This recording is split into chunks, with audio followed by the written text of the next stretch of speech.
What is up, everybody? Brian Mendler back in your life on another edition of the live podcast. And today I'm super excited to be joined by a guy who I am just meeting right now. So it's cool to meet you. His name is Phil Harrington. He's a teacher in Lawton, Oklahoma, correct? That's correct. Yes. Tell me a little bit about what you do and what you teach. Well, I teach both AP English, both Lit and Lang, and a program that we call Esports. A class that we call Esports, and I'm the esports coach for MacArthur High School. So I'm super excited and fascinated by this concept of being an esports coach. So are you telling me that you actually coach a team of kids who compete playing video games? That's absolutely correct. We currently have four Crazy. active teams that play 4 different games, and about 42 students participate in the team, and about 120 students in my building participate in the class. So explain to me how you get into this. How does this get going?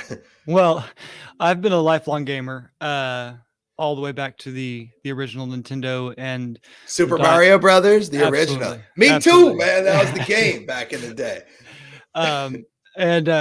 So I've always been interested in games. And a couple of years ago, when I was actually at a middle school here in the district, we got the opportunity through a partnership with an organization called Gear Up, or K20, from OU, to start what we started was one of the first esports clubs in town. And at the time, we just played Nintendo games, the Super Smash Brothers on the Switch. And then I got the opportunity to come up to the high school, and I said, "Well, we just started this thing at the middle school, and I'd really like to do it here too." And once again, with K20, we got to not only start it but expand it, because we're dealing with older students. We got to play some more mature games, more mature titles. We added Overwatch and Rocket League, and continued with Smash. But it was a way for us to increase student engagement, was the original idea. We have all these students who don't play sports, who don't play in the band, who aren't part of vocal music, and they have no real concrete connection to the building, to the community that the building that we try to create. And esports, competitive video game playing, was a way to reach them where they were at. In other words, that we could say, hey, that thing you're doing for fun for 8-10 hours a day when you're outside of here, you can do that here. And that our building in your school, in effect, is more than just for learning your ABCs and 2+2s, that it's a place where you can come together as a community too. And giving students that identity with the building gives them a greater connection to the building, and therefore to their studies and everything else that we want them to succeed at. You know, I have a buddy who is basically in charge of running the Mercedes Dome in Atlanta, and the big stadium where the Falcons play.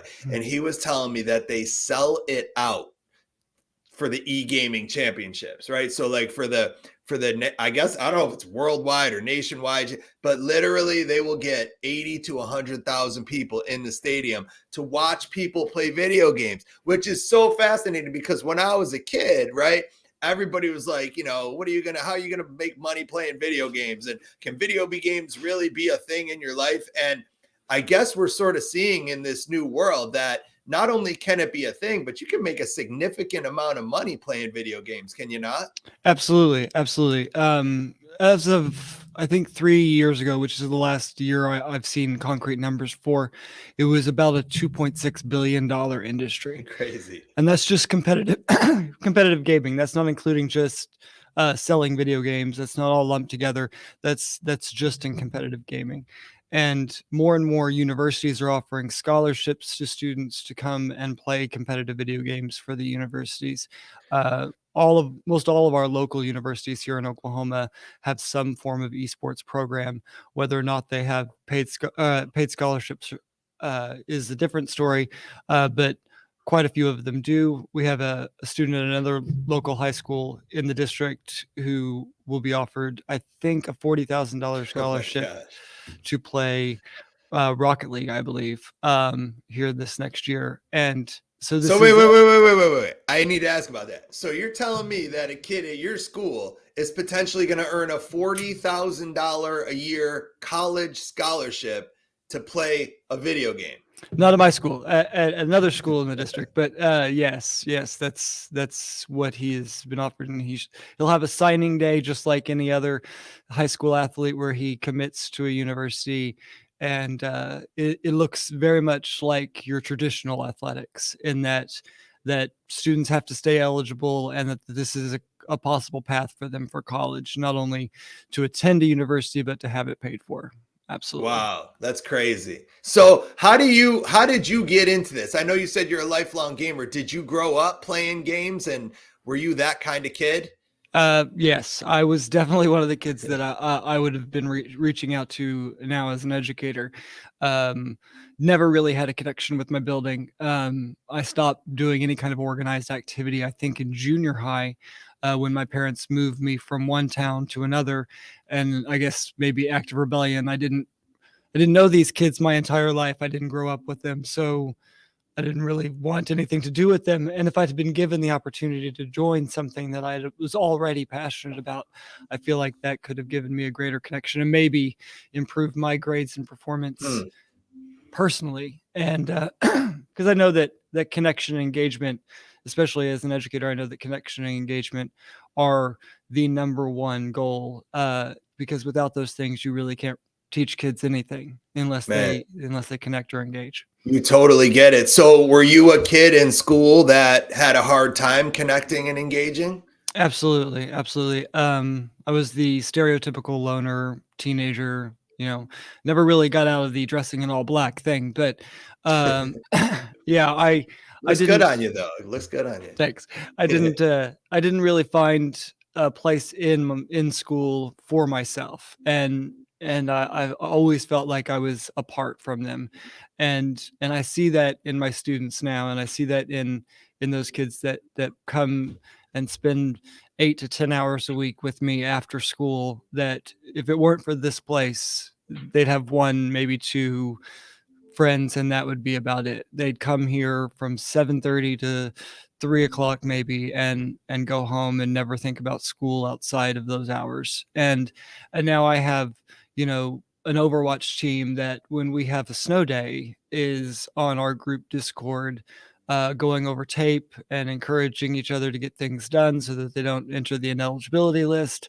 Wow. That they've really come together as a community of students, and we really wanted to see that they took those responsibilities on themselves. Has been really rewarding. What do you mean the ineligibility list? So they can literally be ineligible just like any other athlete. So if their Abs- great grades aren't up to par or they're not doing what they're supposed to do, they're not playing video games. Absolutely, absolutely, yes. We are just now this year starting with the state of Oklahoma to partner with the Oklahoma Secondary Schools Athletics Association to make this a sanctioned activity, where all of the rules for any other competitive or group activity apply. And that includes eligibility, that if a student is not passing all of their classes, they cannot participate.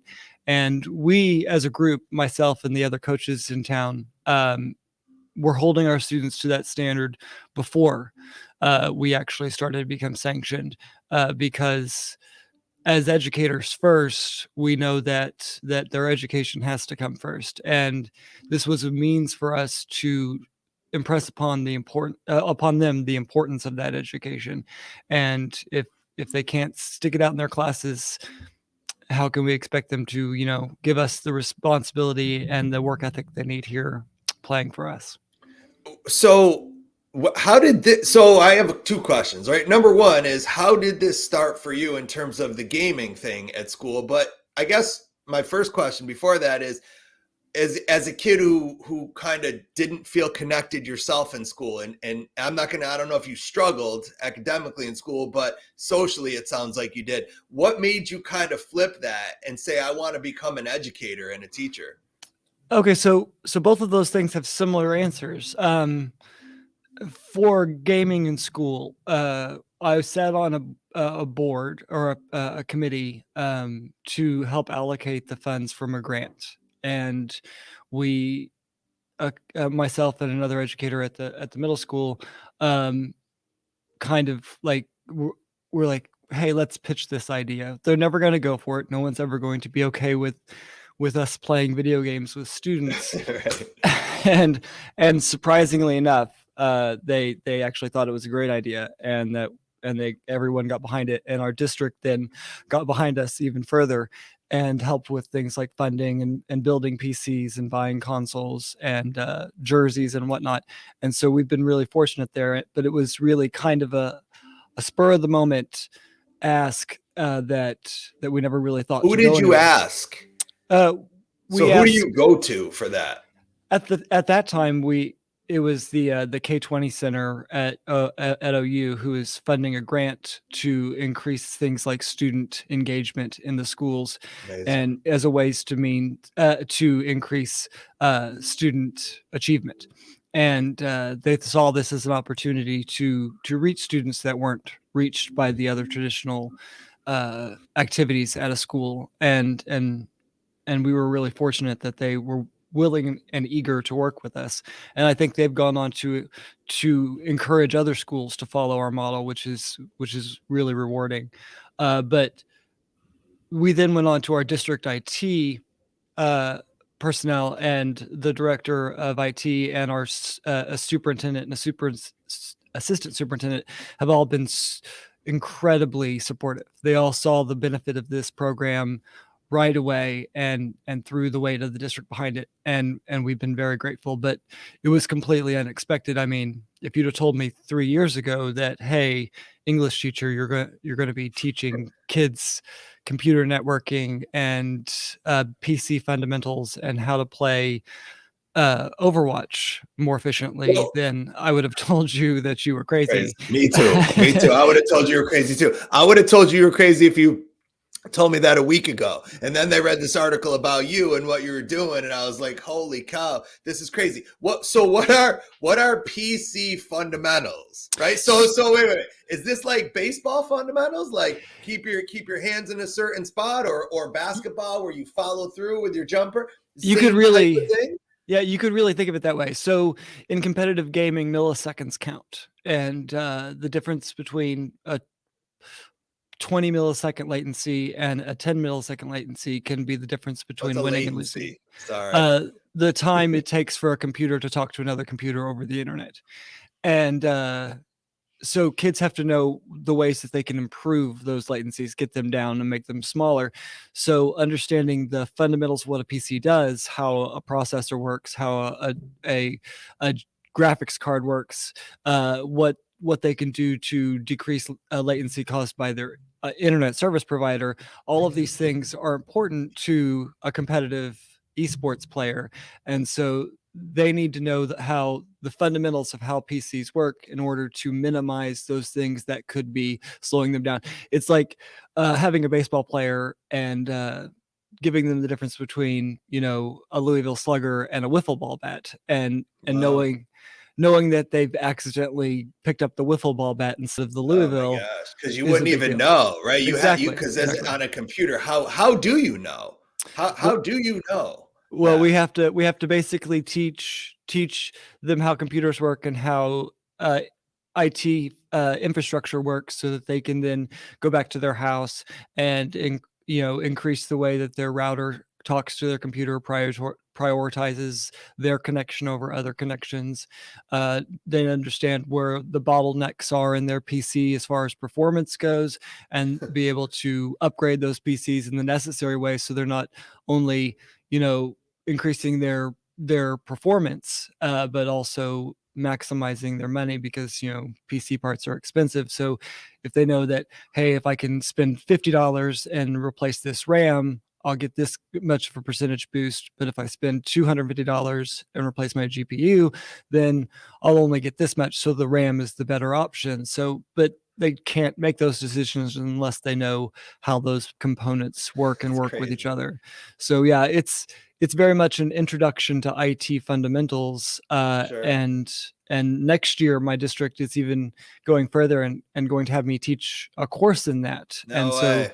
So this is going to divorced. become a full-time thing. This Yeah, this is going to go in the direction of becoming a thing where, and as it should, right? As it should. Wow. Congratulations to you on being like one of the groundbreaking people in this world, because I think we're going to see this everywhere. I thank think you. I think e-gaming is going to be like varsity basketball. I think you're going to see it everywhere, and I think you're going to see championships for it everywhere, and I think it's super cool. How can, like, if I'm a teacher and I'm just kind of sitting here listening to this or watching this and I'm interested, like, where do I even start? Well, Thanks, Shelly. Keep commenting. Yeah. Or ask any questions that you might have of Philip. what I would say to teachers who are looking to start these kinds of programs is go to your administrators, go to your building principals, to your district administrators. You'd be surprised at how much support you might receive. Um, the best way to start is to start. If you have a console of your own and you want to be able to share that with students, start a voluntary club after school with, of course, the permission of your building leadership, and show them that this kind of program can bring students to the school, can bring students to the table, and can get them engaged in ways that they wouldn't be engaged with otherwise. Um, we had actually, my colleague Daniel Billings at the middle school and I had started a chess and tabletop gaming club for a couple of years before we brought up esports, where we had students coming up after school one day a week and playing chess and board games and Dungeons and Dragons. And from those core group of kids, I think we really were the core group that also came along with esports. And like I said, we have a population in my high school of about 1,000 students, and through the class and my club, I reach about almost 20% of those students either come through my door 3 hours a day for esports, or come 8 hours a week after school for practice for the individual teams. So And I'm sorry, how many hours a week of practice? Like if you're on the team? so each of our games, so for each Yeah. team, it's at least a minimum of 2 hours of practice a week after school with me. And then, of course, I encourage them to work with each other, because all of our games are played online. They can be all at their own homes, and I've seen many times, like I said, when we had snow days when these kids are out of school, they're reviewing tape, and they're in our voice What does that channels. mean? Be specific. Like when they say they're reviewing tape, what do you mean So specifically? like for instance, Overwatch, you can record your matches, and we also stream. Esports broadcasting is a large part of our program, and I have a student-led, student-directed esports program that broadcasts our matches and commentates like you would for any other sporting No event. way. Like, I So have a there's technical actually like commentator. live announcers Yeah, broadcasting what they're watching. in the world of esports, we call it shoutcasting, but Shoutcast. you could think of it just like ESPN, but for video games, where I'll have a technical commentator and a color commentary, and where they talk about what's going on and the strategies being employed, and the records of the individual players and teams. Like, it's like watching any other sporting event, except you're watching make believe people on a screen, duke it out. And That's awesome. but that is another program, opportunity for them to engage with the world of tech, with STEM, and also shoutcasting is becoming a huge thing in and of itself. So even if they're not good behind the keyboard or with the controller in their hand, but want to be involved with the program, I've got this alternate avenue for them to also be involved with esports. And I've worked with our broadcasting department here, which is led by a wonderful educator named Melinda Perez, and we've grown our esports, or what we call Mac Esports broadcasting program, now that we are on Twitch at Lawton MHS on Twitch, and we have started broadcasting games live with student commentary, and it's student directed, both Fantastic. from both from a script point of view to a technical point of view. Kids are using ATM Blackmagic broadcasting boards to switch between multiple cameras, and Man. and that's all them. Like, once the match has started, I'm over on the other side of the room coaching, and my broadcast kids are fully in charge of the How do you broadcast. coach? Like how do you coach a esports game, so to speak? Is it like coaching a regular game? Like, are you Absolutely. talking to your athlete? You call them athletes? What do you We do. call them? We call them athletes. Yeah. Okay, so They are you student are you athletes. talking? They are. No question. They are. Are you talking to them like throughout the entire game? Or are you giving During them? a match, our league rules prevent me from communicating with them while an active match is going. So I talk to them before we set up strategy for what they're going to do, and then as the match progresses, they'll have breaks, rounds between matches depending on the game. And in those instances, in those breaks, I come to them and say, "Hey, this isn't working. That isn't working." But I also have some wonderful student captains who do those, that what we call, coaching on the field if we were playing baseball or football, who direct them mid match. Cool, man. And Cool. it's So an so other players can direct them mid match, but the yes, coach can't. that's correct. And Interesting. so it's in a way for us to identify student leaders, and those student leaders then get the opportunity to display that leadership, to control their students, to control their fellow players, to direct them. We uh, we have very strict comms rules and the communications rules where they're all on mic, and they can all hear each other, so they can say, "Hey, this guy's over here," or "That guy's over here," or "Hey, I'm hurt, I need healing," or whatever. But we have very strict rules where, like, our team captain's the only one that should be talking unless a specific call out is needed. And so it's like any other team activity. It's an exercise in sportsmanship and team play, and being able to identify those things and encourage those things is just another aspect, like any other sport or activity, that we get to bring those qualities out in students. I don't know how much gaming you've done online, but it can be a pretty toxic Not place. much. Not Uh, much. online gaming can I'm be a afraid of it. yeah, Truthfully, I'll be honest with you. That's like, I that's think the fair. reason I haven't. It's like a lot of new things in the world that you're not used to. I think I just am fearful of it. And look, I'm already on social media, and the beating that you can take on there from people who disagree with you or don't like what you're doing. So I just haven't gotten into it myself as much. But I love games and I love engagement, right? So this is what I wanted to say. Like, you started kind of this whole conversation by saying you got into this to improve student engagement, right? Like, Yes. you didn't get into this to make a kid really great at being an athlete, right? No. You No. got into this because you're interested in student engagement. Take me through the process of how this specific, because I think that's the avenue for a lot of people to go who aren't sure like how to get this going. If you could go in and say, I'm going to prove to you that I'm going to increase student engagement, you will immediately get people to listen to you. So yeah, like, student engagement and academic successes have always been our number one driver. Not just myself, but the other coaches who are helping me develop this program. We're working all together. There's three high schools in my district and three middle schools, and we all work together. We all are building this program together, and our number one goal has always been to increase student engagement and student academic success. And this was just another tool. Yeah. I think that it would be fairly obvious, like it was for us, that once we announced to our student populations that this is a thing that was going to happen, that you're going to see that student engagement be, blatantly obvious. When I have to limit the number, I have only a certain number of devices in my classroom, How and many so devices do you have? I have 12 PCs and 3 consoles, currently 4 consoles currently, and not counting my broadcast setup, which I'm talking to you, right now Yeah, it's pretty on. sweet. Thanks. We have we like I said, we've had wonderful support from our district who provided a lot of our broadcast equipment, and, it's made all the world of difference. But I can have about 24 students per hour in my class. And when you talk to our counselors, and our counselors are calling me, begging me to open it up to more Wow. students, because Really?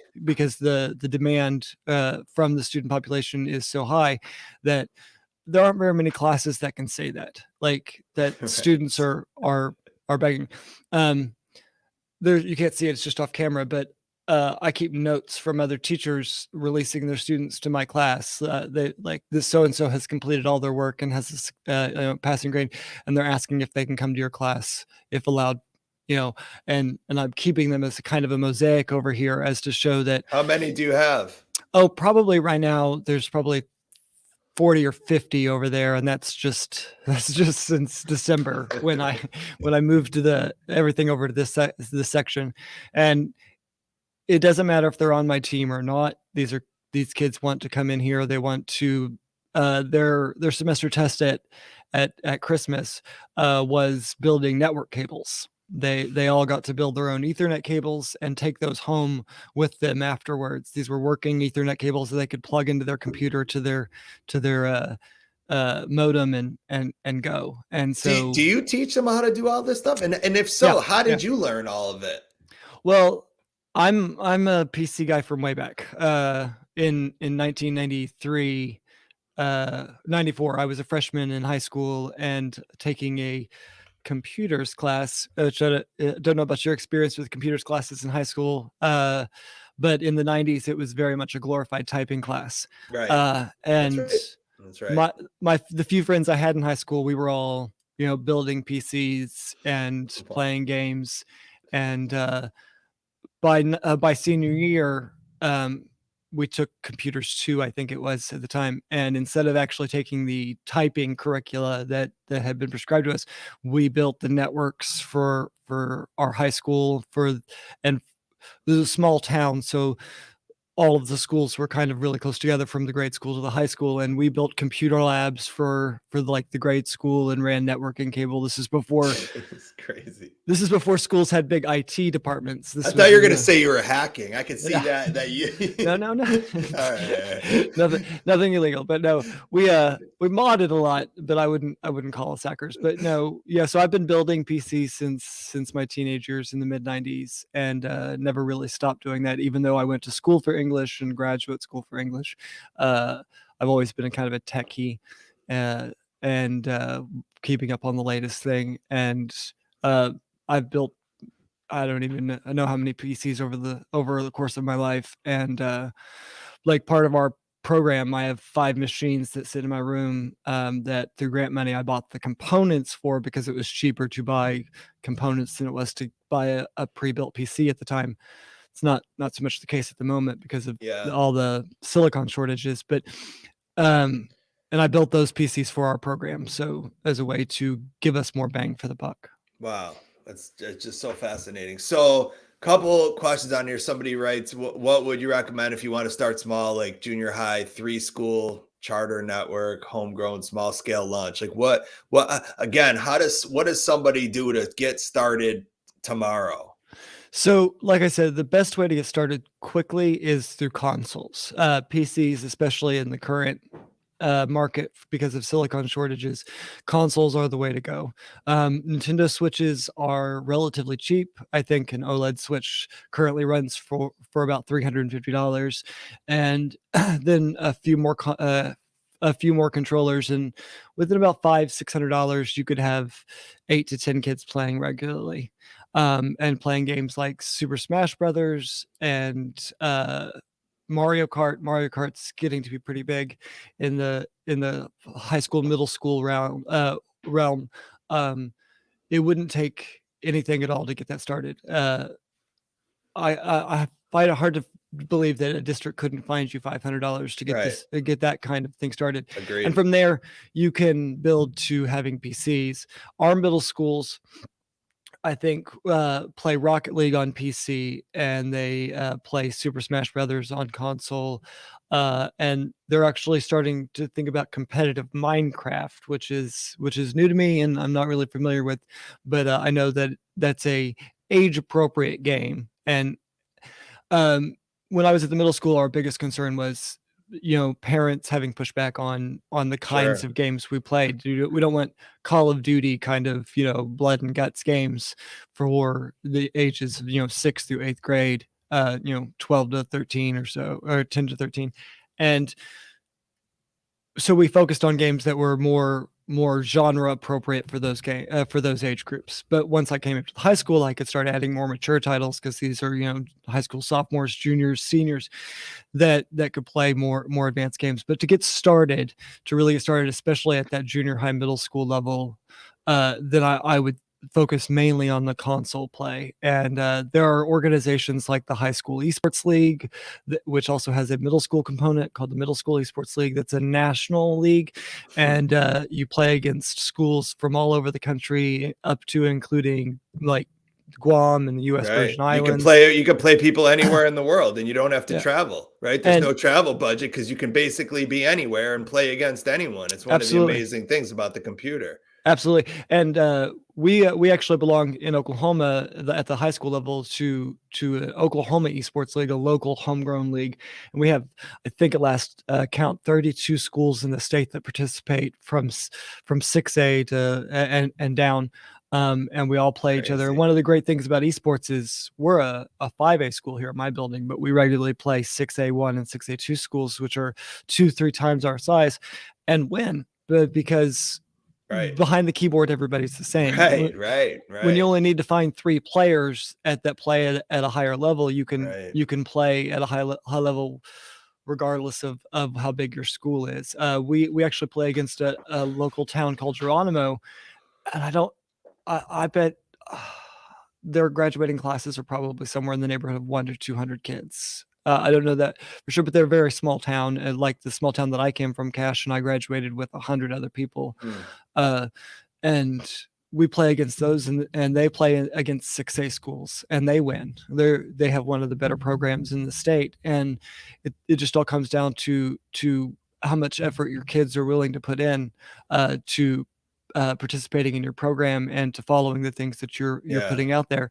And so it doesn't matter how big a school you are or how old your kids are, there is a game and an organization that's just waiting for you to pick it up and join with them. And I think once you show them, there's tons of research coming out now over the last few years about esports in schools and about its effect on student retention and engagement, about student attendance. Student attendance is a huge push for our district over the last few years, like making sure that our kids are in the seats, and if they're gone, they can't do their work, right? If they're gone, they can't learn the things that they need to learn. But kids don't want to miss my class. Kids don't want to miss practice after school. And so if they call in sick, they can't do those things. So they have to be here. They have to be in the chair to participate in my program and to participate in my class. And in so doing that, they're also in math class. They're also in English class. They're also in their bio class. And But what's cool kind of sounds like to me about what you do is there's a little bit of every content within there. Like there's math lessons to be taught probably all day within absolutely. Gaming and computers. It is very much a STEM project, and so we have all sorts of technology that goes on. And at the middle school, my colleague Daniel started a game design class where kids are actually coding to create games and to create 8-bit games at the middle school level. These are kids who are 11, 12, 13 years old, who are coding and building video games. Amazing. Like on their own. And so, yeah, it is absolutely a STEM field. But like with my esports broadcasting, there's communications lessons. They write scripts. They have to have their script approved. There's editing. There's literally everything that they learn in their education can be applied to here.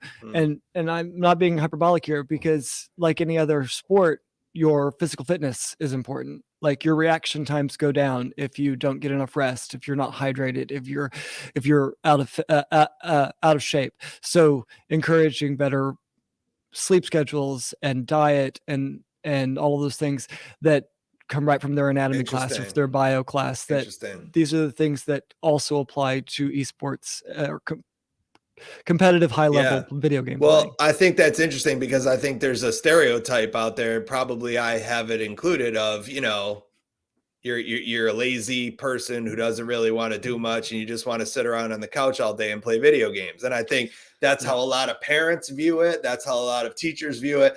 And what you're saying is, which makes a whole lot of sense, that might be true in certain aspects of it, like it is true in any aspect of anything. But in order to be competitive and at the top levels, you got to be in great shape, and you got to have your physical body as a part of that.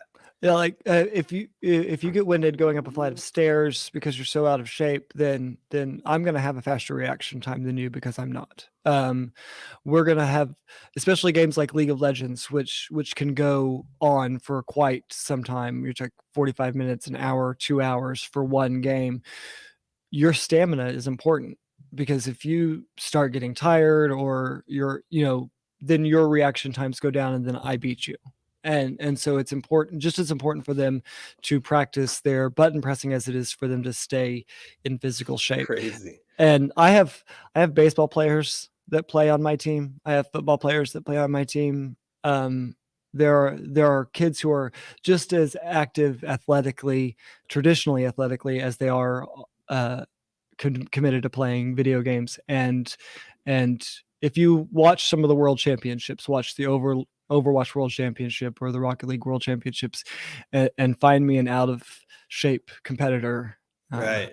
I'll pay you $1. Okay. So you're not finding out of shape competitors no. at the top levels. At the top levels, their fitness and health regimens are just as rigorous as any other competitive athletic event.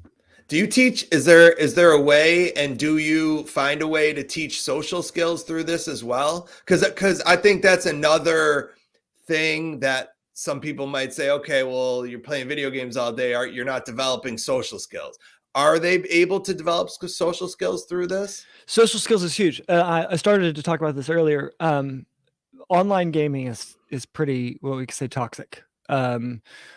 People talk a lot of trash to each other online when they can't see each other, and students, often teenagers, fall into that trap of rage quitting, where they throw their controller and or I love how you got terms for everything. So rage quitting, that's called? Yes, where you just throw, like if you were playing Monopoly and flip the board, that's a rage quit. Yeah, I got you. But I'm more a Scrabble guy, but I get the point. But so like any other organized activity, sportsmanship and better citizenry is key to me, and I know it is to my other coaches, that we're not just making better game players, we want to make better citizens. And so if you play for me, you're not only representing yourself, you're representing your school, and that you need to understand that your behavior doesn't only look poorly on yourself, it looks poorly on your peers and your school as an institution. And my students have all taken that seriously. We have some shorthands that say, like, that they don't do certain things when they're playing for our school. And I know, because I engage with them in an app called Discord. I don't know if you know what that is. It's a social media communications app where it's closed loop, where it's just my team and myself and a few other coaches. And I see them talking to each other about their behavior, like, hey man, like, can't do that, we're on our school accounts, like, this is not acceptable. And so they start policing each other and their behavior. And so sportsmanship is amazing to me. Like we have a inner city rival with another high school, and one of their star players, that player who's probably going to get the $40,000 scholarship, actually came over in his time off from their team last year to help coach up my team on a game that I wasn't familiar with, that he's amazing at. He's like, hey, Coach Harrington, do you mind if I come over and watch? Maybe I can give some feedback. And he came over and he spent probably 4 hours with my team, coaching them up in the things that they were missing and deficient, so they could be better, because he, like all of our other athletes, wants to see this program succeed. And we can only succeed if we all work together. And getting to see that student citizens that want to see their fellow students, even if they play for the rival high school, succeed is pretty amazing. And I always applaud that coach, Charles Leslie, over there, for creating a program that really has put out a bunch of upstanding young people. And these are kids that would have been sitting in the back of class, waiting for the bell every day, and now they're spending their Saturdays going across to the rival team to help make sure that everybody's got the support they needed and everything. So yeah, student citizenship and sportsmanship, just like any other activity. Like I tell them, if someone were to go and score a touchdown and then go stand over their opposing player and talk all kinds of garbage, they'd get a flag, right? Mm. Like, we might not get a flag here. There might not be a ref standing to the side to throw a yellow piece of fabric, but your coach is watching and the people on Twitch are watching, and I'm So going to there's throw a flag. people live watching, right? Like these Yes, games. And which is cool too, because as a parent, you can be anywhere and watch your kid's activity, which is pretty absolutely. cool, right? Yeah.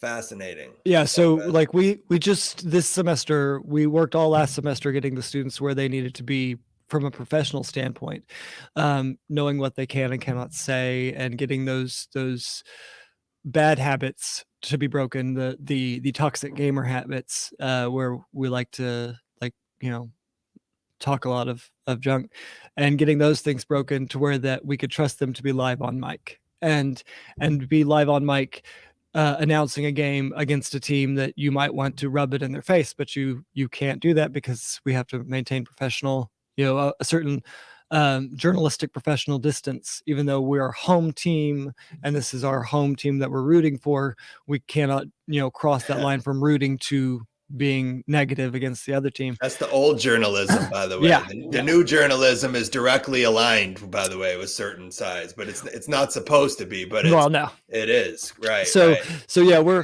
going more old school, I guess you That's could say, good. and old That's school and the good. new old school here. That I want them to.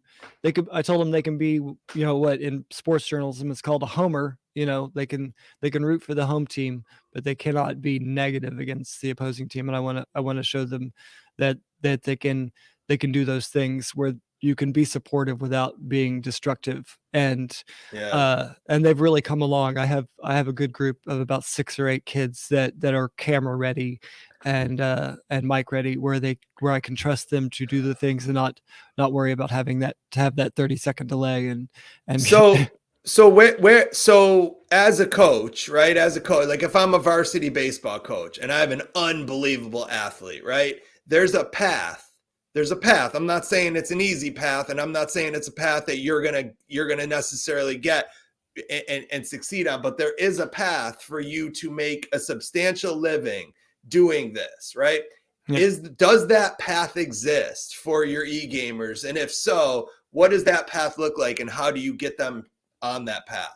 Well, like any other sport, there's the collegiate path where they potentially have the opportunity to play for a college, both at a scholarship level or just as like what we would call in traditional sports as a walk on, before they could get a scholarship. Our local university has an esports team. The university that's 20 minutes from where I'm sitting right now has an esports team and offers Which scholarships. university is that? That's Cameron University in Lawton. Cameron.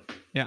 But OU has the esports, OSU, UCO, OCU, OCCC. They all have It esports sounds like programs. Oklahoma is really on the ball with the The esports. University of Texas at Arlington just hired a head esports coach. So I mean, this is going So everywhere. they have head esports coaches at these colleges. What do those guys Absolutely. make? I'm curious. I mean, a head football coach makes 5 million a year, or No, 7 million a year. I nowhere get there. that it's Yeah. not there, but are they making a good? You can make a living, right? You You can can make a make a living. Yeah. solid living It's being an esports coach. it's comparative to being a university professor. I think at most of the universities that offer full-time positions, it's like being not an adjunct, but an associate level professor. Yeah. Like, And it's going to grow. It's going to absolutely. grow because it's going to bring in revenue. And when it starts to bring in revenue for the university, the people bringing in the revenue make more money. That's how it works. But to continue to answer your original question, there's also a path towards professional playing. There are professional esports teams in most major cities. The Dallas Spark, I believe, is the Overwatch team for Dallas, and they are, I think, at least partially funded by Jerry Jones. Like, this is something Owner the that, Dallas Cowboys, for people yes, who don't yeah, know. yeah, and this is something that businessmen like Mr. Jones have seen early on, that it's going to be something that is huge. It's already huge. It's already a multi-billion-dollar industry, and it's also something like you said before. You don't have to travel with the team. There's no team playing for Right, there's no Overwatch. You know, expenses. like you have even if you bring So people what do together. those guys make? Like what is a top player on a Dallas, so to speak, esports team make? I'm curious. Well, top players in esports make millions of dollars a year. Millions of dollars. So Yeah. okay. Yeah.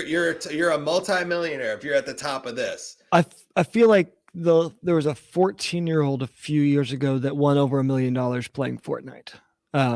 So I mean, yeah, this, like any other competitive athletic endeavor, is a young man's game, and it's just a fact of biology that as you age, this older guys, I'm 42. Young person. Yeah, I'm going to correct you. Young person's game. Yeah, Young person's young game. person's game. Thank you. Correct. Absolutely. And your reaction time's slower Sure. than someone who's younger. Like 20-year-old baseball player is going to be faster course. than the 40-year-old baseball player, and the same applies to esports. And so these kids getting started in middle school, just like any other athletic endeavor, or grade school even, this is the path they can take. Yeah. Like if you were going to spend 8 hours in a batting cage on a Saturday, I'm going to have you spending 8 hours doing wall shots in Rocket League. So It's crazy. yeah. I love it. And then also there's a path on YouTube, right? So I know that YouTube is huge for gamers, right? I know there's certain sort of worlds that YouTube is great for. Working out is another one, right? If you're a personal trainer, YouTube's great for you because people watch your whole videos, right? There and gaming is the same thing, right? And you can make a substantial living, I think, on YouTube, even just breaking down games and videos. Yeah. So there's streamer culture, which is kind of where our broadcast program is directed. And that's for platforms like YouTube and for Twitch, and even Facebook gaming is starting to take off, where people just play games, or they, like you said, break down other people playing games, or they break down tricks and tips for games. And make sizable incomes, or 6-figure incomes playing on Twitch. I think they have several streamers that are making millions of dollars a year through either endorsements or their direct revenue from those platforms like YouTube and Twitch. Right, endorsements. I forgot about endorsements too, because you get all these companies that want to sell their products. Well, who's going to sell them? Just like a pro snowboarder is going to wear Monster Energy on their helmet, right? What are the companies that are looking to get to those kids or to that world? Like Razer Game Mouses, who make video game equipment, and I mean, they make all sorts of computer equipment, but they're big in the gaming area. They're going to reach out to that Twitch streamer or that YouTuber that's got 10 million followers and say, hey, will you use my game, or will you sit in my gaming chair, like AK Racing back here, like, and they'll pay them to just sit in that chair on stream. And so, like any other athletic or entertainment industry, sponsorships and endorsements are a huge thing. That's awesome. Listen, these times go quick. I'm only supposed to be doing 45 minutes to an hour with people. So some people ask for info. If you don't mind, can you type your information in the comments there? Like if somebody wants to get a hold of you or reach out to you or touch base with you, how can they do it? How can they do that? How can they find you? What's the best way to reach you? And then is there any last bit of, I always ask this of everybody, knowledge, wisdom, information that you would like to leave people with? Yeah, as soon as I figure out how to type in chat, I'll put my information. So if you go in the chat and you click it where it says post a comment, you see that? Can you see the chat at least? I can see the chat. I just don't see. So at the very bottom of the chat, you should be able to click and where it says I might post. have to. He just left me. That's pretty funny. He's trying. So, right. The E-Game X. There you go. There he's back. Okay. I think I found it. The e-gaming computer guy who's built computers his whole life just left the conversation by mistake. Clicked the wrong button there. Yeah, no. Yeah, I'll put it up there. Or do you want to tell it to me and I can type it in? Yeah, that's fine. It's just Philip.Harrington at Lawton PS, Lawton Public Schools. Harrington One L in Philip. Yep, at Law- LAWTON. ps.org. That's my school email, and I'm always willing to to talk to anybody who's thinking about starting a program. And There you go. It's out there. I don't remember what your last question was, but yeah, the last words. Just, is there anything you would like to leave people with? Any knowledge or advice or thoughts that you'd like to leave people with? Don't be afraid to reach out to people, and you might, like Daniel and I thought we were the only ones who thought this would be something that was worthwhile. And once we reached out, we were flooded with support. And so you'd be surprised at how many people who are out there just waiting for someone to suggest this and then to throw their weight behind it. People we never expected, like, our superintendent was immediately on board and saw the value. So don't be afraid to reach out and to speak up and say, hey, I think this is something that could benefit our students, that we could use this to make a better school and to make better citizens. Yeah.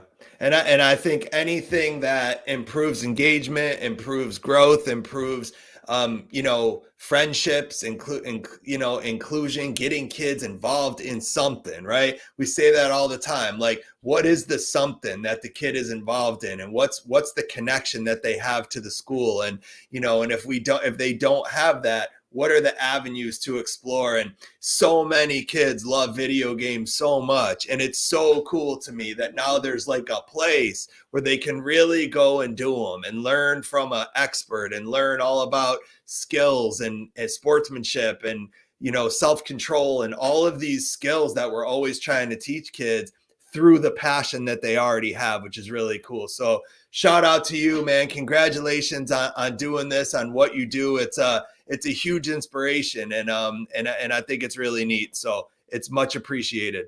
Thank you. All right. It was good seeing you. Everybody else, don't forget to rate, download, subscribe, review, do all those things. I'm going to try to do these for everybody every Saturday morning at 9. So Saturday mornings at 9 live on Facebook and YouTube. And then, of course, it will come out on my podcast stream on that following Monday, anywhere you get podcasts. Thank you, everybody. Don't forget, rate, subscribe, download, review. I'll be back same time next week. Until then, I say peace. We're out of here.